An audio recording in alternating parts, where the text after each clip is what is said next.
என்னங்க உங்க வாழ்க்கையில உச்சத்தை தொடர்றதுக்கு நீங்க பயந்துட்டு இருக்கீங்களா? இன்றைக்கு உங்களை பார்த்து கர்த்தராகிய இயேசு கிறிஸ்து சொல்றாரு, என் மகளே, என் மகனே, நீ பயப்படாத. என்ன மட்டும் உறுதியாய் பற்றி கொள்ளும் பொழுது கண்டிப்பா உன் வாழ்க்கையில தீமையை காணாதிருப்பாய். ஒன்றும் குறைவில்லாமல் எல்லாம் சம்பூர்ணமாய் உன் வாழ்க்கையில கிடைக்கும். ஆமாங்க, உச்சத்தை தொட உங்க அச்சத்தை விட்டு விலகுங்கள்.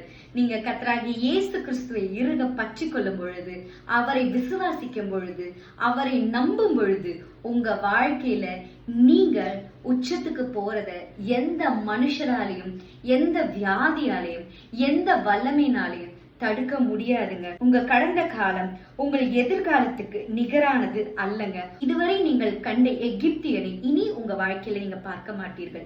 ஆமாங்க, உங்க கடந்த காலம் இப்போ இருக்க உங்க நிகழ்காலத்துக்கு ஈக்குவலா வராதுங்க.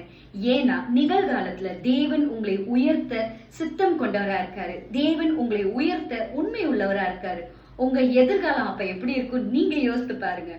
கண்டிப்பா கடந்த காலத்தை நினைக்காதீங்க, எதிர்காலத்தை நீங்க நினைக்காதீங்க. நிகழ்காலத்துல கர்த்தரை இறுக பற்றி கொள்ளும் பொழுது உங்க எதிர்காலம் பிரகாசமா இருக்கும்.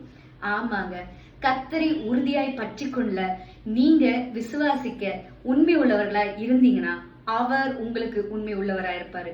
விசுவாசிக்கிறீங்களா? நம்புங்க, உங்க வாழ்க்கையில நல்லது நடக்கும். God bless you.